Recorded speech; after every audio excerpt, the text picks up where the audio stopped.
Hello दोस्तों, स्वागत है आपका हमारे चैनल पर जहां हम लॉ को इजी और इंटरेस्टिंग बनाते हैं। आज का टॉपिक है अल्टरनेटिव डिस्प्यूट रेजोल्यूशन, जिसे हम शॉर्ट में एडीआर कहते हैं।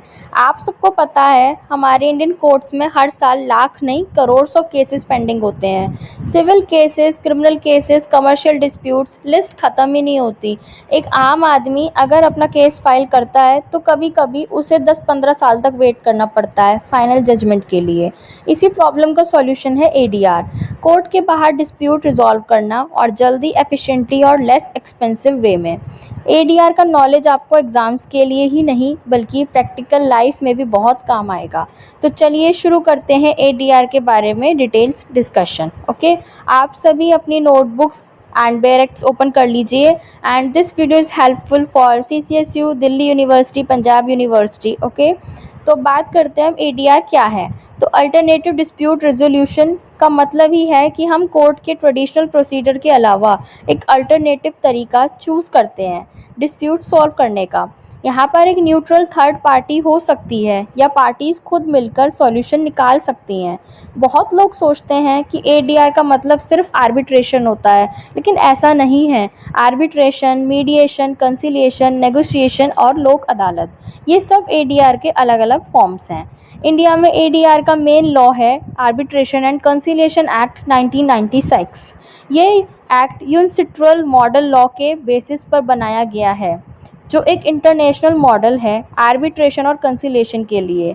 इसका मतलब है कि हमारा Indian ADR system international standards के साथ अलाइंड है। अब बात करते हैं हम कि एडीआर के टाइप्स क्या हैं। तो सबसे पहला टाइप है हमारा आर्बिट्रेशन। तो सबसे पहले आता है आर्बिट्रेशन। ये एक फॉर्मल प्रोसेस है जहां पार्टीज अपना डिस्प्यूट एक आर्बिट्रेटर के पास ले जाती हैं। आर्बिट्रेटर बेसिकली एक प्राइवेट जज होता है। आर्बिट्रेशन के कुछ फीचर्स हैं। आर्बिट्रेटर का डिसीजन बाइंडिंग होता है। आर्बिट्रेशन प्रोसीडिंग्स कॉन्फिडेंशियल्स होती हैं। ये प्रोसेस कंपैरेटिवली फास्टर होता है कोर्ट से। अब एग्जांपल लेते हैं कि मान लीजिए दो कंपनीज़ के बीच कॉन्ट्रैक्ट डिस्प्यूट है। अगर कॉन्ट्रैक्ट में आर्बिट्रेशन क्लॉज लिखा हुआ है तो वो कंपनीज़ कोर्ट जाने की बजाय आर्बिट्रेशन ट्रिब्यूनल के पास जाएंगी और आर्बिट्रेटर का डिसीजन फाइनल माना जाएगा। इंडिया में आर्बिट्रेशन काफ़ी प्रमोट किया जा रहा है, स्पेशली कमर्शियल डिस्प्यूट्स के लिए। अब बात करते हैं हम सेकंड टाइप्स की, तो वो है कंसिलिएशन। तो कंसिलिएशन थोड़ा इनफॉर्मल प्रोसेस है। यहाँ एक कंसिलिएटर होता है जो पार्टीज़ को सजेस्ट करता है सॉल्यूशंस, लेकिन आर्बिट्रेटर के डिसीजंस की तरह ये बाइंडिंग नहीं होता। कंसिलिएटर बेसिकली एक मीडिएटर और एक एडवाइज़र का मिक्सचर होता है। अगर पार्टीज़ उसके सजेशन को एक्सेप्ट करती हैं और रिटर्न सेटलमेंट साइन कर लेती हैं तो वो बाइंडिंग बन जाता है, अदरवाइज नहीं। तो कंसिलिएशन फैमिली डिस्प्यूट्स हो गए, लेबर डिस्प्यूट्स हो गए, कमर्शियल मैटर्स में ही यूज़फुल है। अब हम बात करते हैं हमारे थर्ड टाइप्स में, वो है मीडिएशन। तो मीडिएशन में एक मीडिएटर होता है जो सिर्फ पार्टीज़ के बीच बातचीत को फैसिलिटेट करता है। मीडिएटर अपना सॉल्यूशन इम्पोज नहीं करता, सिर्फ एनवायरनमेंट क्रिएट करता है जिसमें पार्टीज़ अपना सॉल्यूशन खुद निकाल सकें। ये एक कोलैबोरेटिव प्रोसेस है। अब एग्जांपल लेते हैं हम, जैसे डिवोर्स मैटर्स हो गए, मैट्रिमोनियल डिस्प्यूट्स हो गए और प्रॉपर्टी डिस्प्यूट्स में मीडिएशन बहुत इफेक्टिव होता है। अब बात करते हैं हम नेगोशिएशन की। तो नेगोशिएशन सबसे सिंपल और ओल्डेस्ट फॉर्म है एडीआर का। यहाँ कोई थर्ड पार्टी नहीं होती, सिर्फ दोनों पार्टीज़ बैठती हैं, अपनी अपनी टर्म्स डिस्कस करती हैं और एक सॉल्यूशन निकालती हैं। अब एग्जांपल लेते हैं हम, जैसे लैंडलॉर्ड और टेनेंट के बीच में रेंट डिस्प्यूट है तो दोनों डायरेक्टली नेगोशिएट करके सॉल्यूशन निकाल लेते हैं बिना किसी लॉयर या मीडिएटर के। अब फिफ्थ पार्ट की बात करते हैं हम, वो है लोक अदालत। तो सबसे इंटरेस्टिंग फॉर्म है लोक अदालत। तो ये हमारे लीगल सर्विस अथॉरिटीज़ एक्ट 1987 के अंदर कंडक्ट होती है। लोक अदालत के अवार्ड फाइनल और बाइंडिंग होता है और डायरेक्टली इन्फोर्सेबल होता है, जैसे एक सिविल कोर्ट डिग्री। तो लोक अदालत काफ़ी पॉपुलर है क्योंकि यहाँ पर पेटी डिस्प्यूट्स, मैट्रिमोनियल केसेस और ट्रैफिक चालान टाइप केसेस तुरंत सॉल्व हो जाते हैं। तो आपने अक्सर देखा होगा कि एक दिन में हज़ारों केसेस डिस्पोज ऑफ हो जाते हैं लोक अदालत में। इससे कॉमन मैन को स्पीडी और चीप जस्टिस मिलता है। अब हम बात करते हैं इसकी इम्पोर्टेंस की। तो आप समझते हैं कि एडीआर की इम्पोर्टेंस क्या है।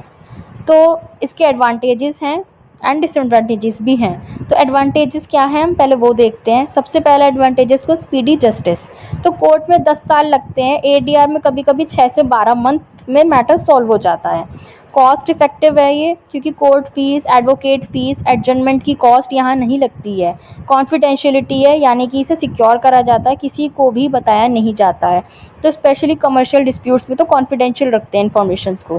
फ्लेक्सिबिलिटी है, प्रोसीडिंग स्ट्रिक्ट नहीं होती हैं, पार्टीज़ खुद अपने प्रोसीजर डिसाइड कर सकते हैं। प्रिजर्व रिलेशनशिप्स, स्पेशली फैमिली और बिजनेस डिस्प्यूट्स में।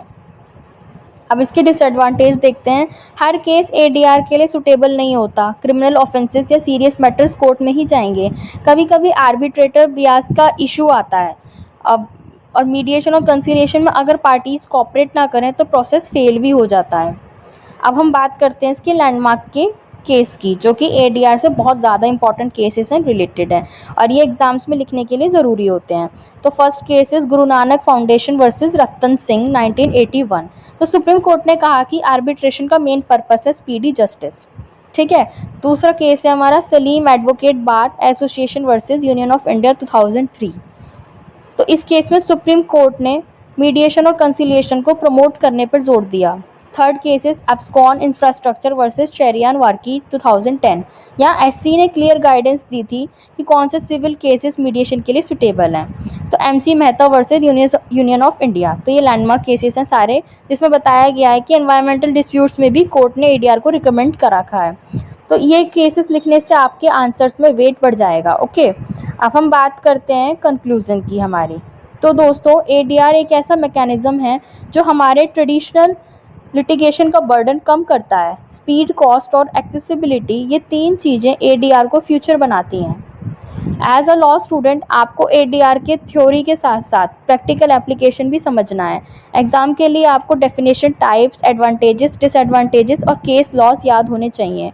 अगर आपको ये वीडियो पसंद आई हो तो लाइक, शेयर और सब्सक्राइब करना ना भूलें, और अपने फ्रेंड्स और कमेंट्स में लिखकर बताएं आपको एडीआर कौन सा टाइप सबसे ज़्यादा इफ़ेक्टिव लगता है, आर्बिट्रेशन, मीडिएशन या फिर लोक अदालत। Thank you so much.